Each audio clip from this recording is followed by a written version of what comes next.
남은 자를 지키시는 신실하신 하나님, 남은 자를 지키시는 신실하신 하나님이라는 제목으로 말씀을 나누겠습니다. 말씀을 나누기 전 축복하고 싶습니다. 이 시간 성령 충만하십시오. 말씀 충만하십시오. 행복하십시오.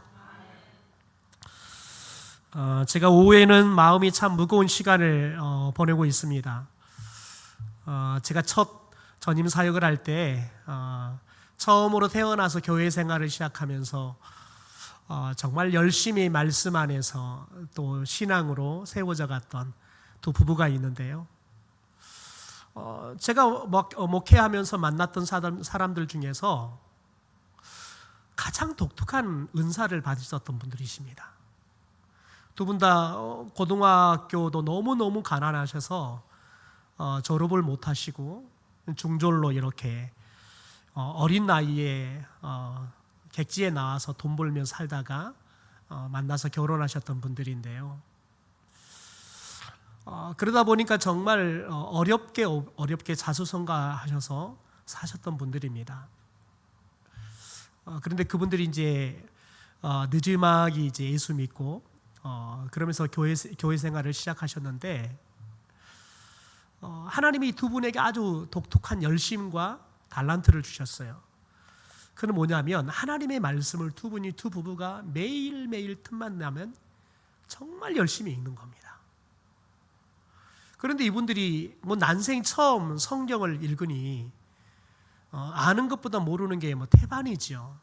그래서 읽다가 두 분이서 서로 이렇게 이해한 대로 이야기하다가 도저히 두 분이 이해가 안 되면 제게 전화를 주셨어요. 목사님 이런 말씀을 읽는데 이 말씀이 도대체 무슨 의미인지 도저히 알 수가 없습니다. 그런데 참 특이한 것은 두 분이 질문을 하면 마치 신약과 구약을 다 통달한 사람들이 질문을 하듯이, 그러니까 신약을 읽으면서도 구약적인 관점에서 신약을 해석하면서 질문을 하는 거예요. 또 반대로 구약을 읽으면서도 신약적 관점을 이해하고 구약 성경을 읽으면서 질문을 하는 것 같은 그런 이야기를 묻는 거예요. 그래서 물었어요. 혹시 성경을 읽어본 적이 있냐? 난생 처음으로 성경을 읽어가고 있대요. 여러분, 그런데 두 분이 성경을 읽는데 너무너무 이해가 빨라요. 동시에 구약을 읽어가면서도 신약적인 관점을 동시에 깨달아가는 거예요. 신약을 다 읽지도 않았는데. 그래서 두 분들에게 하나님의 말씀을 가르쳐주는 재미가 너무너무 컸어요. 왜냐하면 금방금방 말씀을 이해하고 또 신앙이 얼마나 잘 성장한지 몰라요. 남편이 그런데 지난번에 한번 이야기 들었듯이 간암이 오셔가지고 도저히 손을 쓸 수 없는 상황이셔서 지난번에 저희 부부가 한번 중국대 병원에 입원해 있을 때 다녀왔어요. 그런데 이미 이제 손을 쓸 수 없는 말기여서 더군다나 여기서는 더 이상 가능성 없다. 그래서 서울 쪽으로 올라가려고 했더니 올라간다 하더라도 처음 검사 받는 게 몇 개월을 기다려야 되는 그런 상황이고, 그러다 보니까 몇 개월을 기다렸다가 하려고 하면 벌써 돌아가시고 안 계시죠. 그래서 그냥 여기에서 치료를 받자 해서 이제 중국대 병원에 주저앉아 계셨는데 저희가 면회하고 그리고 제가 기도해 주는데 그래요. 그분이, 목사님, 제가 낫지 못하고 죽어도 괜찮습니다. 저 천국 가잖아요. 근데 그분은 그냥 목사를 위로하려고 하는 말이 아니라 그분이 담백한 고백이에요. 그분은 그게 진심이세요. 천국에 대한 분명한 확신이 있으세요. 여러분, 그러니까 천국에 대한 확신이 있으니까 죽음이 두렵지 않는 거예요. 그런데 지난 월요일 날 아내 집사님은 또 전화가 왔어요. 남편이 각혈을 하고 또 대변으로 소변으로 피가 흘러나와서 충북대병원에 급하게 입원했다고. 그래서 제가 도저히 시간이 안 돼서 목요일 날 제가 한번 가겠습니다 그랬는데 목요일 날 가겠다 했는데 그래서 신방을 가려고 전화를 해서 어떠시나 그랬더니 어제부터 아예 의식이 없대는 거예요. 당장 돌아가셔도 전혀 이상하지 없을 정도로. 근데 집사님은 당장 한번 목사님 오시면 좋겠어요. 그러는데 집사님이 그러는 거예요. 아유, 목사님 오늘 수요일이네요. 제가 집사님 내일 저녁 갈게요. 그랬더니 목사님 내일이 올란가 모르겠어요. 예. 아무런 의식이 없어서 뭐 알아볼 수도 없고, 집사님 생각하기에는 목사님 내일 저녁이가 제일 빠른데 면회가 아침에는 안 되더라고요. 저녁 6시만 되고. 그러니까 도저히 내일 저녁이라는 시간이 지금 남편의 상태로는 견딜 수가 없을 거라는 거예요. 참 마음이 얼마나 무거웠는지 모릅니다. 그렇게 좀 믿음이 좋은 사람, 주님의 일을 위해서라 그러면 잠 안 자고 늘 가장 앞장서서 열심히 일했던 사람, 너무 주님의 집에 머무는 게 너무 좋아서 운영하던 사업을 접고 이제 큰 교회에 들어가서 저녁에 야간 근무하면서 교회에 머무는 게 너무 좋아서 그렇게 10여 년이 넘도록 그렇게 야간 근무하면서 살았던 사람이에요. 또 도대체 주님은 어떤 섭리가 있어서 그렇게 믿음 좋은 사람들을 빨리 데려가는지 또 이해가 되지 않기도 하고, 참 마음이 무거운 시간들을 보내고 있었습니다. 여러분, 우리들이 예수 믿는다는 것은 다른 말로 거듭난다라는 말을 씁니다. 거듭난다는 말은 다시 태어난다는 말이죠. 그런데 한국에서는 이 거듭난다는 말이 특별히 장로교회에서는 사용하는 것이 지금은 굉장히 괜찮은데, 제가 믿음 생활을 막 시작하고 열심을 내었던 여러분 90년대, 80년대 후반 90년대에는 그 말이 상당히 조심스러운 말이었습니다. 왜냐하면 한국에 구원파가 등장하기 시작하면서 이 거듭남이라는 단어를 그들이 집중적으로 그들의 교리의 핵심으로 쓰기 시작했습니다. 그러다 보니까 교회 안에서 거듭난다라는 말을 쓰는 것이 마치 구원파처럼 의심을 받는 그런 단어가 되기도 했습니다. 여러분, 그런데 거듭난다는 것은 성경적인 이야기인 겁니다. 여러분, 그런데 이 거듭난다라는 것은 다른 종교나 철학에나 있지 않는 개념입니다. 오직 기독교에만 있는 그런 개념입니다. 대부분 다른 종교들은 행위로 구원을 얻는다라고 가르치는 것들이 일반이죠. 선행을 많이 행하거나 아니면 고행을 하거나 득도를 하거나 이런 자기 행위를 통해서 열반에 이르기도 하고 구원에 이르기도 한다라고 가르칩니다. 근본적으로 여러분, 거듭나야 한다, 그래서 이 말은 다른 종교에서는 가르치지 않습니다. 내가 변해야 되는 거죠. 내가 고행을 통해서 사람이 수양을 하고 그렇게 변하는 거지, 내가 새롭게 태어난다는 개념 자체를 쓰지 않습니다. 여러분, 사람이 거듭난다는 것은 어떤 행위나 선행이나 노력을 통해서 일어나는 게 아닙니다. 성경은 물과 성령으로만 거듭날 수 있다라고 이야기하죠. 여러분, 거듭남은 더군다나 그래서 스스로는 이룰 수 없습니다. 어떤 외부의 영향력에 의해서만 이루어지는 겁니다. 여러분, 우리가 여기서 다른 이야기를 하나 생각해 봅시다. 신앙은 선택하는 것이다 라는 명제가 있습니다. 신앙은 선택하는 것이다. 여러분, 그런데 성경은 우리가 하나님을 선택하는 것이 아니라 하나님이 우리를 선택해서 불러주셨다라고 이야기하죠. 그래서 저와 여러분이 예수를 믿고 저와 여러분이 교회에 오는 것도 내가 선택한 것이 아니라 하나님이 선택하시고 하나님의 부르심이 있었기 때문에 가능한 겁니다. 여러분, 저와 여러분이 이렇게 수요일 저녁도 와서 예배 드릴 수 있는 것은 통계학적으로 보면 그 교회의 교인의 10% 내지 많으면 20%가 누리는 축복입니다. 어떤 사람은 직장이 도저히 시간에 여력이 안 되어서 오고 싶어도 못 오는 거죠. 어떤 사람은 온 식구가 다 믿지 않으니까, 남편이 믿지 않으니까, 믿지 않는 남편이 퇴근에 들어오면 열심히 식사 준비해서 남편을 대접해야 되니까 오고 싶어도 못 오는 사람이 있죠. 여러분, 그래서 저와 여러분이 수요 예배도 올 수 있고, 내가 예배를 갈 수 있고, 내가 교회를 갈 수 있을 때 아무런 거리낌 없이 갈 수 있다는 것은 여러분, 저와 여러분에게 하나님이 주신 특별한 은혜인 줄 믿습니다. 누구나 누릴 수 있는 특권이 아니기 때문에 그렇습니다. 예수를 믿어도 누구나 누릴 수 있는 특권이 아닙니다. 제가 은퇴하신 목사님들을 만나면서 참 안타깝다라는 생각이 들었어요. 저는 전통교회를 목회하기 위해 전통교회를 연구하고 다니면서 원로 목사님이 계시는 교회를 일부러 찾아서 제가 신대원을 졸업하고 첫 사역지로 나갔습니다.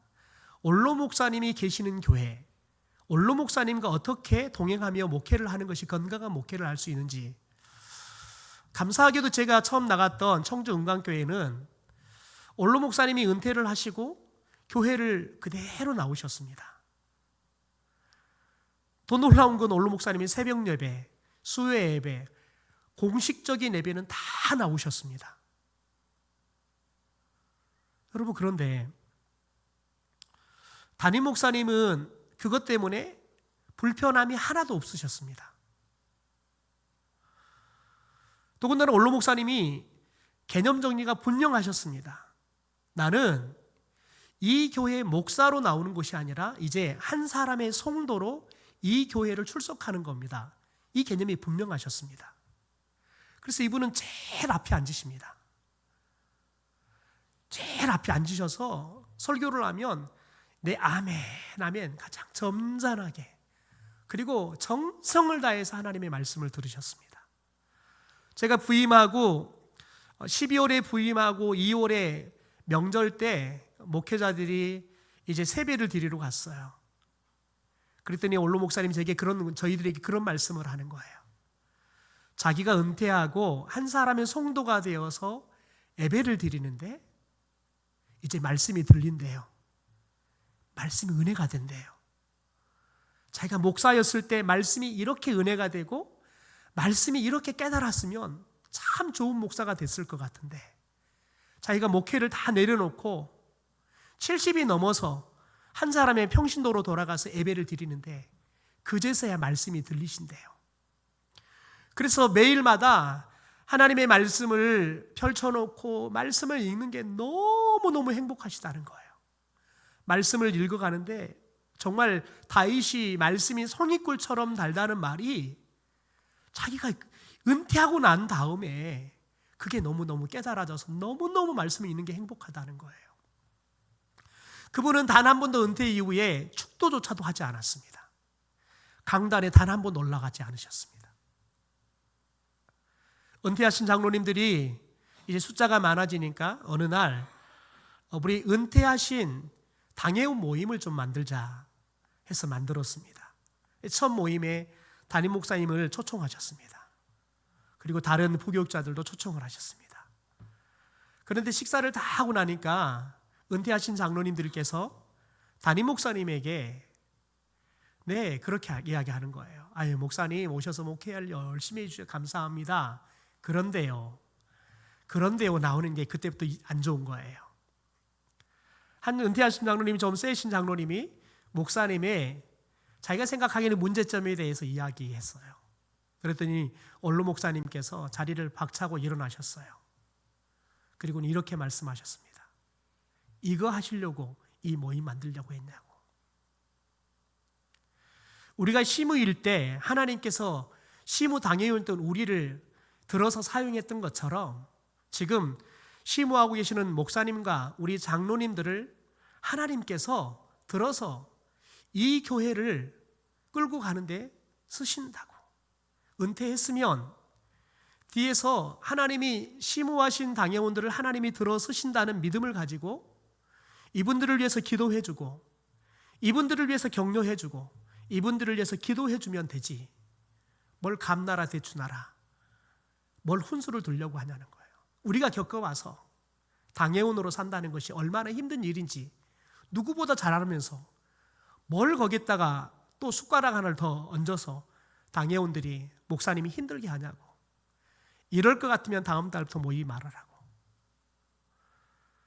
여러분 딱 그렇게 한번 정리하니까 매달 모이는데 은퇴하신 장로님들도 모이는데 부담이 없는 거예요. 왜냐하면 공격할 여러분 마음이 없이 그냥 모이잖아요. 진짜 순수하게 모여서 함께 기도해주고 격려해주고 칭찬해주고.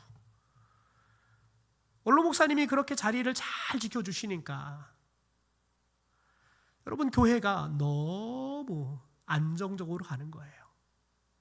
심지어 어떤 권사님은 자기 아이가 원로 목사님이 유아세례 해주고 입교해주고 또 결혼 주례도 해서 여러분 이런 이 아이의 어떤 일들에 대해서 원로 목사님이 와서 좀 예배 드려줬으면 좋겠습니다 라고 요청했는데 원로 목사님이 단칼에 이 교회 담임 목사는 내가 아니라 우리 김영대 목사님입니다. 목사님에게 전화하십시오. 정확하게 영적인 길들을 딱 정리해 주시니까 교회가 질서가 잡히시는 거예요.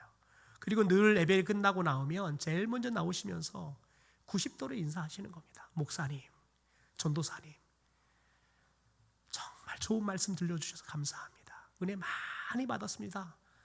원로 목사님이 90도로 인사하고 가면 그 다음은 성도들은 다 90도 인사하고 가십니다. 여러분 그 원로 목사님께서 제게 주셨던 교훈은 그겁니다. 여러분 목사도 이제 목회가 끝나고 일상으로 돌아가면 한 사람의 성도로 돌아가야 한다는 거예요.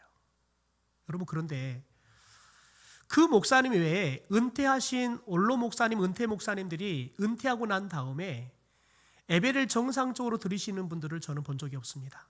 수요 예배요? 거의 참석 안 하십니다. 주일 예배요? 도둑처럼 조용히 왔다가 조용히 빠져나갑니다. 일부러 예배 시작할 즈음 오셨다가 축도 마치자마자 빠져나갑니다. 목사한테 부담 줄까 봐. 여러분 은퇴하고 나면 눈치가 보여서 교회를 못 가겠대요. 괜히 부담되고. 심지어 어떤 교회는 이제 이 원로 목사님들이 은퇴하신 목사님들이 교회를 오시니까 숫자가 늘어좋잖아요. 그런데 계속 모여드는 거예요. 그러니까 이제 부담이 되는 거예요. 여러분 그래서 그 교회 담임 목사님께서 그냥 사석에 그냥 농담처럼 했던 것이 아유 노인들이 너무 오니까 아이고 내가 너무 힘들어 죽겠어. 근데 그게 그 교회를 나오시는 은퇴 목사님들에게 들어갔나 봐요. 여러분 얼마나 서운했겠어요. 우리를 그런 사람 취급하구나 할 수가 없는 거예요. 여러분 저와 여러분이 잘 기억해야 될 게 있습니다. 하나님이 저와 여러분에게 예배할 수 있는 시간도 주시고요, 마음도 주시고요, 여건도 주실 때에만이 저와 여러분이 하나님을 예배할 수 있습니다. 저와 여러분이 거듭나지 않았다면 결코 예배할 수 없는 사람들입니다. 그런데 여러분 하나님이 저와 여러분에게 전적인 하나님의 은혜로 거듭나게 하셨고 저와 여러분이 이렇게 예배할 수 있는 은혜와 기회를 주신 줄 믿습니다. 그러므로 여러분 저와 여러분이 예배하러 올 때마다 감사하십시오. 세상에 수많은 사람들이 있지만 나에게 하나님께 예배할 수 있는 기회를 주시다니. 여러분 수많은 사람들은 예배하고 싶지만 건강이 허락하지 않아서 예배할 수 없었어요. 우리 김홍순 집사님 지난 화요일날 신방을 갔더니 이분이 세상을 다 잃어버린 것처럼 누워 계시는 거예요. 제가 보기에는 체념을 하신 것 같아요. 이제 내가 걸어서는 못 나가겠구나. 내가 여기서는 살아서 못 나가겠구나. 이런 생각을 하시는 것 같아요. 제가 가면 언제든지 버선발로 나오신 분이에요. 단 한 번도 제가 들이닥친 몰라도 여러분 그분은 단 한 번도 앉으셔서 저를 마중한 적이 없어요. 그런데 불러도 눈을 떴다 감으세요. 왜 그럴까요? 자기가 아무리 생각해도 이번만은 내가 못 일어나겠다 생각을 하신 것 같아요. 신방을 좀 자주 가드려야겠다라는 생각을 하고 돌아왔는데요. 여러분, 저와 여러분이 하나님을 예배하고 싶지만 하나님이 건강을 허락하지 않으면 예배할 수 없습니다. 그러므로 여러분, 저와 여러분이 내가 거듭나고 하나님을 예배할 수 있다는 걸 늘 감사하십시오. 그게 하나님의 은혜임을 기억하십시오. 여러분, 특별히 오늘 말씀으로 다시 돌아가 보면 유다의 심판 이후에 그들 중에 남은 자가 귀환할 것이고 하나님의 은혜로 그들을 회복시키시고 다윗의 혈통에서 나실 한 왕이 그들을 공평과 정의로 통치할 것이다 라고 예언하고 있습니다. 이 본문의 예언의 말씀은 여러분 두 가지로 생각할 수 있습니다. 1차적으로는 역사적인 의미로 이미 과거의 역사를 통해서 해석할 수 있습니다. 이스라엘 백성들이 바벨론에게 나라를 빼앗기고 포로로 잡혀가잖아요. 그리고 70년의 세월을 바벨론에서 노예로 삽니다. 그런데 이 바벨론이 페르시아에게 정복을 당해버립니다. 그래서 이 바벨론을 정복해버렸던 페르시아 다리우 왕이 이 바벨론을 침공해서 식민지를 하고 보니까 그 안에 누가 있어요? 이스라엘 백성들이 포로로 잡혀와 살고 있는 겁니다. 그것도 70년 동안. 하나님이 이 다리우 왕에게 은혜를 주셔서 그들에게 예고한 대로 70년이 딱 차자마자 이 다리우 왕을 통해서 그들이 다시 고국으로 돌아가게 하시는 거죠.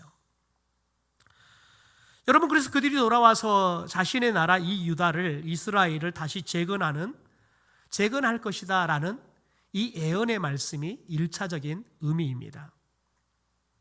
그리고 궁극적으로 두 번째 의미는 뭐냐면 오늘 말씀에 보면 한 의로운 가지라고 묘사되어지는 예수 그리스도를 이야기하는데요.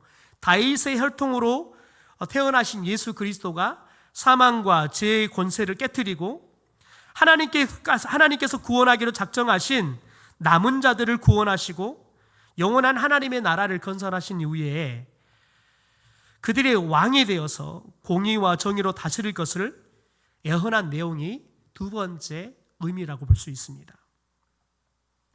여러분, 그러니까 우리는 첫 번째 70년의 노예 생활이 끝나고 하나님의 약속의 말씀처럼 그들이 다시 죽지 않고 남아있는 남은 자들이 돌아와서 하나님이 약속한 대로 이 유다를 회복시킬 것이라는 이 말씀, 여러분 이 말씀보다 우리는 의로운 한 가지이신 예수 그리스도께서 다윗의 혈통을 통해서 이 땅에 오셔서 그분이 하나님의 나라를 세우고 죄와 사망으로부터 우리를 자유케 하시고 그분의 공평과 정의가 통치하는 하나님의 나라에서 우리가 영원히 살 수 있도록 할 것이다. 이 말씀이 여러분 저와 여러분 가운데 앞으로 성취되어야 할 하나님의 말씀입니다. 여러분, 그런데 여러분 여기서 우리가 중요하게 봐야 할 게 있습니다.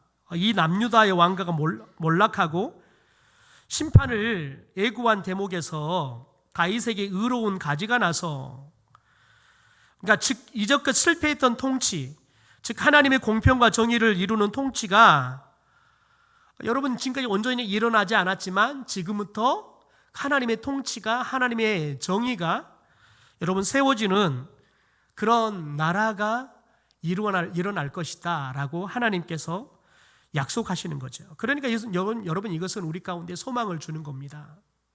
여러분, 그런데 가만히 생각해 봅시다. 여러분, 우리가 살아가는 시대가 살기가 더 좋은 하나님의 나라가, 우리가 살아가는 시대 속에, 아니 미래 속에 하나님의 나라가 여러분 이루어져서 우리가 사는 이 세상이 천국이 될까요? 여러분, 우리가 누구나 인정하고 아는 건 뭐냐면 시대가 가면 갈수록 세상은 더 악해질 겁니다. 더 무서워져 갈 겁니다.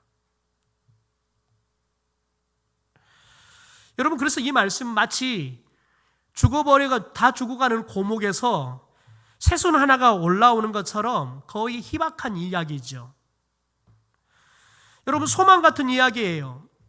실제 우리의 삶 가운데 일어날 것이다. 누구도 장담할 수 없는, 겨우 우리가 그랬으면 좋겠어 희망으로 품을 수 있는 그런 이야기라는 거죠. 여러분, 그런데 중요한 건 뭐냐면 이 약속을 주신 하나님이 전지전능하신 분이시라는 거예요. 그분의 말씀은 변함없이 영원한 말씀이라는 거예요. 반드시 성취되어지는 말씀이라는 거예요. 아무것도 없는 흑암이 가득한 그 속에서도 하나님의 말씀은 여러분 이 세상을 창조하는 능력이 있습니다. 우리가 생각하기에 이 세상은 더 어두워져 갈 겁니다. 교회들은 더 힘들어져 갈 겁니다. 우리의 신앙생활하는 것은 더 어려워져 갈 겁니다. 여러분, 앞으로 다음 세대가 신앙생활한다는 것은 더 꿈을 꾸기가 어려울 겁니다. 여러분 생각해 보세요. 지난주에 저희 중고등부가 20명이 딱 됐어요. 여러분, 그런데 이게 왜 우리에게 막 힘이 되고 소망이 될까요? 여러분, 지금 중고등부는 숫자가 조금 빠져나가서 여러분 다시 밀고 들어올 물기조차도 없는 교회들이 수없습니다. 한국에서 가장 여러분 공부하기 좋은 강남이라는 곳에 80% 교회가 다음 세대 부서가 아예 없습니다. 공부하기 가장 좋은 환경이라고 하는, 어떻게 보면 한국에서 가장 축복받은 사람들 아니에요? 여러분, 그런데 거기에 있는 교회들이 80%가 다음 세대 부서가 없어요. 여러분, 이게 현실이에요. 가까운 구의중앙교회도 코로나 전에도 그래도 중고등부도 저희하고 비슷하게 있었거든요. 근데 최근에 들어보니까 중고등부가 없다더라고요. 여러분, 구의중앙은 차라리 우리보다 여건이 낫잖아요. 애들이 걸어서 올 수 있잖아요. 근데 우리는 걸어서 오기 쉽지 않거든요. 거기는 이러든 저러든 아이들이 거쳐가는 지역이 있지만 우리는 여러분 거쳐가지도 않아요. 겨우 이 지역에 있는 아이들이나 아침에 여러분 아침 저녁으로 학교 가고 오면서 지나가면서 보는 교회이지만 여러분 특별히 와야겠다 생각하지 않으면 올 수 없는 교회란 말이에요. 여러분, 하나님은 이 시대에 어떤 시설을 갖고 있느냐, 어떤 위치에 있느냐, 그걸 갖고 쓰지 않습니다. 여러분, 우리가 어떤 마음을 갖고 있느냐, 우리가 어디에다 마음을 쏟느냐, 여러분, 하나님은 그걸 보고 쓰십니다. 왜요? 하나님도 아세요. 한 영혼을 믿음으로 세워간다는 게 얼마나 힘든 시대인지. 그러니까 여러분, 하나님이 천하보다 귀하게 여기는 영혼을 맡길 때 이 교회에 맡기면 정말 잘 보살펴주고 예수님의 제자로 잘 키우겠다 생각되어지는 신뢰할 만한 교회에게 하나님이 영혼을 보내주시는 겁니다. 아무리 여러분 교회가 크고 시설이 좋고 헌금이 많이 모아져도요, 여러분 교회가 한 영혼을 소중히 여기는 마음이 없잖아요. 그러면 하나님은 그 교회에다가 잠시 성도들이 지나가는 쉼터 같은 교회는 되지만 거기에 성도들이 정착을 하고 거기에서 말씀으로 훈련받고 예수의 제자로 자라가는 그 일을 맡겨주지 않아요. 제가 사역했던 수많은 대형 교회들이 그런 교회들이 많았어요. 새가족도는 수없이 들어와요. 그런데 이제 교회의 자리를 잡히고 이제 하나님의 제자들로 세워져 가야 할 시기가 되면 다 떠나가요. 왜냐하면 교회가 그 영혼들을 품어주지 않으니까요. 사랑해주지 않으니까요. 관심 가져주지 않으니까요. 제가 오늘은 카톡 하나를 받았어요. 제가 카톡을 받고 정말 그분에게 죄송하셨어요. 정말 죄송했어요. 왜냐하면 그분은 정말 상상할 수 없는 아픔을 갖고 계셨더라고요. 목사가 몰랐어요. 두 부부가 이제는 목사님 앞에 이야기를 드리는 게 좋을 것 같다. 그래서 서로 상의를 하고 제게 카톡을 보내왔어요.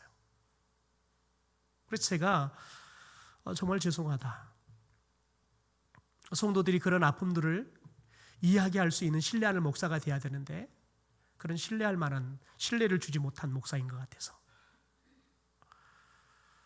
그래서 허락하신다 그러면 우리 성도들과 함께 기도 제목을 나누고 좀 기도하고 싶다. 그래서 그분이 허락을 해주셨어요. 그러나 중보기도실만 일단 1차를 오픈하려고 그래요. 여러분, 제가 그러면서 그런 생각이 있어요. 우리 교회는 정말 허물 없이 우리의 속마음을 드러낼 수 있는 그런 정말 가족 같은, 친근한 가족 같은 형제 같고, 내가 뭔 이야기를 해도 그게 흠이 될까 걱정하지 않고, 내가 뭔 이야기를 해도 이 비밀이 다른 사람들에게 새가면서 나중에 좋지 않는 소문으로 돌아올까 염려하지 않고 신뢰하고 마음껏 이야기할 수 있는 교회일까? 제가 주님 앞에 네 그렇습니다 선뜻 대답이 안 나오더라고요. 여러분, 저와 여러분이 꿈을 꿔야 할 게 그겁니다. 우리 교회에는 누가 들어오더라도, 누구의 어떤 이야기더라도 여러분, 저와 여러분이 들어줄 수 있고 그 허물을 덮어줄 수 있고, 여러분, 그런 사람들을 우리가 사랑해주고 품어줄 수 있는 교회가 되어야 할 줄 믿습니다. 그게 교회이니까요. 여러분, 저는 오늘 말씀을 준비하면서 1절 말씀이, 그리고 2절 상반절의 말씀이 제게 너무너무 여러분 무서운 하나님의 경고의 말씀으로 다가왔습니다. 내 목장의 양떼를 멸하며 흩어지게 하는 목자, 화가 있겠다라고 이야기해요. 저는 과연 하나님이 우리 고암교회 목자로 세워줬는데 내가 양들을 죽이는 목사는 아닐까? 양들을 쫓아내어서 우리 밖으로 흩어지게 하는 목사는 아닐까? 정말 두렵고 무서운 말씀으로 다가왔습니다. 여러분, 저와 여러분이 하나님 앞에서, 여러분, 우리들이 양 새끼를 못 날지라도 하나님이 우리에게 주신 양들을 죽이고 양들을 쫓아내는 그런 목자는 되지 않기를 소망합니다. 왜? 하나님이 화가 있다라고 이야기해요. 여러분, 하나님은 소자 하나 실족해 하면 우리에게 연자 맷돌을 목에 메고 바다에 빠져 죽는 게 낫다라고 이야기해요. 왜요? 하나님께 당할 화가 그것보다 더 무섭기 때문에 그렇습니다. 여러분, 하나님은 한 영혼을 그렇게 소중히 여깁니다. 여러분, 그래서 저와 여러분이 한 영혼을 정말 천하보다 귀하게 여기는 마음을 가져야 할 줄 믿습니다. 우리 교회가 그런 교회가 되어야 할 줄 믿습니다. 한 영혼을 소중히 여길 때 하나님께서 또 한 영혼, 또 한 영혼, 또 한 영혼들을 보내줄 거예요. 여러분, 그래서 주님이 이 영혼을 어디 교회에 보내면 이 영혼을 품어줄까? 이 영혼을 정말 잘 돌봐주고 잘 키워줄까? 여러분이 한 영혼을, 방황하고 있는 한 영혼을 하나님이 보낼 교회를 찾을 때, 여러분, 저와 여러분의 교회가 하나님의 내리에 가장 먼저 생각되어지는 교회가 되기를 소망합니다. 여러분, 저와 여러분이 누구에게 맡기면 이 영혼 잘 돌봐줄까? 여러분, 하나님이, 여러분, 우리가 가장 먼저 떠오르는 여러분 그런 목자가 되기를 주님의 이름으로 축원합니다. 여러분, 3절에 보면 이렇게 말합니다. 우리 3절 말씀을 같이 한번 읽을까요? 시작. 내가 내 양떼의 남은 것을 그 몰려갔던 모든 지방에서 모아 다시 그 우리로 돌아오게 하리니 그들의 생육이 번성할 것이며. 여러분, 하나님께서 당신의 백성들을 치실 때 죽지 않고 살아남아 이방 땅에 흩어져 있던 자들을 다시 모아서 본래의 우리 안으로 돌아오게 할 것이다 라고 말씀하고 계십니다. 여러분, 그런데 우리가 특별히 주목해야 할 대목이 있습니다. 양떼의 남은 것이라는 겁니다. 내가 내 양떼의 남은 것이라는 표현이에요. 여러분, 이는 1차적으로는 하나님께서 그 백성을 치실 때 죽지 않고 살아남은 자들이라는 의미가 있습니다. 그러나 여기에는 또 다른 의미가 있습니다. 그것은 하나님의 백성의 대부분이 악한 길을 걸어갈 때 그 남은 자들은 그들과 같은 길을 가지 않아요. 목장의 진정의 주인이신 하나님을 바라보면서 세상은 다 악한 길로 가도 여전히 하나님의 선한 길로 걸어가는 믿음의 사람들을 가리키는 겁니다. 예수님이 말세에 내가 믿음을 보겠느냐라고 말씀하셨어요. 그러니까 예수님이 오실 종말의 때가 가까우면 가까울수록 세상은 다 악한 길로 가는데 그 악한 길을 거스르면서 힘들고 어렵지만 때로는 핍박이 따르고 때로는 환난이 따르지만 그럼에도 불구하고 믿음을 지키고 하나님의 선한 길을 거슬러 올라가는 여러분, 그 사람들이 하나님이 찾기가 어려울 거라는 거예요. 여러분, 실제 이미 목사들이 그런 목사를 찾기가 어려운 시대다라고 평가하고 있는 것 같습니다. 한 사람의 목사로 결코 그 말에 아닙니다, 결코 그 말은 맞지 않습니다 라고 부인하고 싶지만 결코 부인할 수 없는 시대를 우리는 살고 있는 것 같습니다. 우리가 지금 중고등부 청년부 목회자를 찾는데요, 다 아르바이트생만 들어와요. 제가 수요일 날 안 와도 괜찮거든요. 근데 수요일 날 와야 된다라고 이야기하는 건 뭐냐면, 토요일 주일이 아니라 우리 아이들을 목양하기 위해서 필요하다면 평일 날에도 나는 시간을 내어서 아이들을 돌볼 마음의 자세가 돼 있는가를 보기 위해서 수요일 날 와라. 여러분, 수요일 날 안 와도 괜찮아요. 그냥 수요일 날 저희 집 사람이 들어가서 방송실 봐도 아무런 문제가 없어요. 뭐 오면 훨씬 편안하게 우리가 예배를 드릴 수 있지요. 여러분, 그런데 중요한 건 뭐냐면 지금까지 한 5통이 들어왔어요. 그럼 제가 그 중에서 절반은 뭐 저희하고 전혀 맞지 않아서, 뭐 중고등부나 청년 전혀 경험이 없어서 아예 연락을 안 했고, 그 중에 절반 정도는 연락을 해서 물었어요. 여러분, 그랬더니 토요일 주일 말고 평일날 가면 저는 못 갑니다, 그렇게 이야기하더라고요. 그러니까 아르바이트만 하겠다는 거예요. 토요일 주일만 오겠다는 거예요. 여러분, 그런데 이게 거스를 수 없는 시대적인 상황이에요. 이게 우리 교단의 문제만 있는 게 아니라 전 교단의 문제예요. 이게 지방의 문제만 있는 게 아니라 서울에 있는 교회들도 다 문제예요. 서울에 있는 큰 교회는 괜찮느냐? 아니더라고요. 똑같더라고요. 제가 지난번에 서울 분당에 있는 만락교회를 갔더니 거기도 똑같더라고요. 큰 교회니까, 여건이 좋으니까, 교회 좋으니까 막 와서 목회하고 싶어서 막 오는데, 네, 조금만 더 요구하면 목회 듣고 다 나가버린대요. 근데 왜 그렇게 하느냐? 목회는 팀워크니까요. 왜 그러냐라고 책임자가 물어보면 기분 나쁘다고 그냥 가버린대요. 그래서 그 교회에서 28년 동안 교육 담당 목사가 있던 여자 목사님이 그래요. 요즘 20대, 30대 목회자들은 뭐라고 할 수가 없어서 그냥 문제만 일으키지 말고 자리만 지켜라, 그런데 그냥 아무 말을 못 한대요. 여러분, 생각해 보세요. 목회가 그렇게 쉬운 거나요? 여러분, 생각해 보세요. 내 자식도 말을 잘 듣는 자식이 있고 말 안 듣는 자식이 있잖아요. 그래, 키우기가 어려워요. 여러분, 그런데 목양해야 할 성도들은 다 제각각 다 다른 사람들이에요. 믿음의 연륜도 다 다른 사람들이에요. 성향도 다 다른 사람들이에요. 자기를 좋아하는 사람도 있지만 그냥 덮어놓고 싫어하는 사람도 있어요. 제가 여러분 어떤 한 지역에 목회하러 갔더니요, 한 장로님이 저를 그렇게 청빙할 때 반대했다는 거예요. 그리고 저를 그렇게 싫어해요.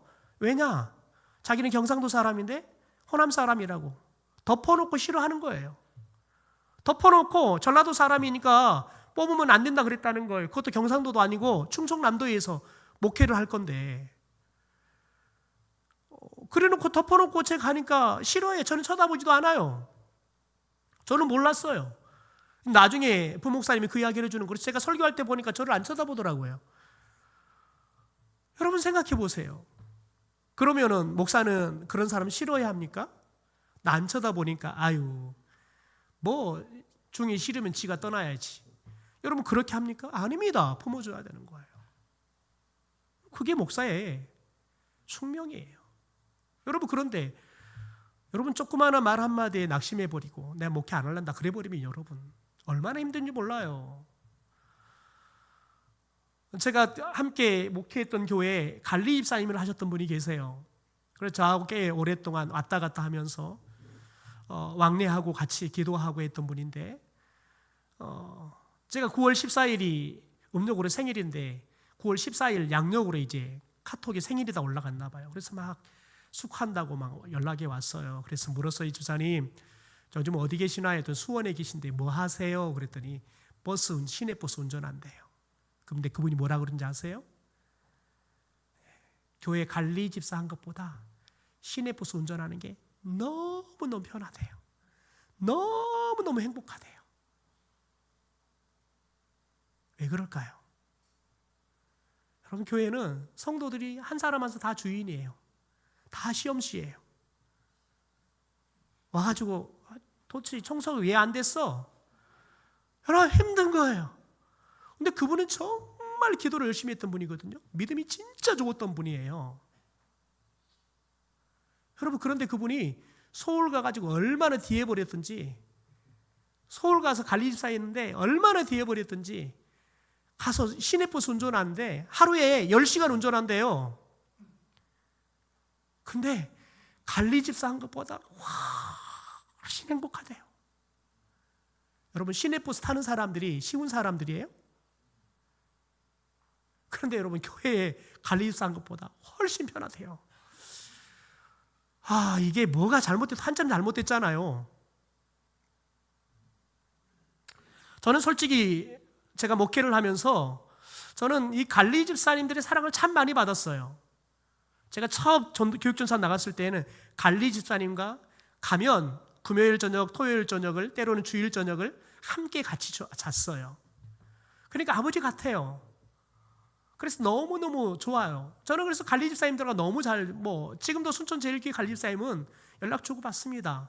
추석 때, 설 때 되면 선물도 보내드리고 합니다. 여러분, 그런데 제가 목회해 보니까 그래요. 목사가 진짜 목사는 어떤 목사냐? 관리 집사가 인정하면 좋은 목사더라고요. 왜냐하면 관리 집사는 일꾼으로 만나거든요.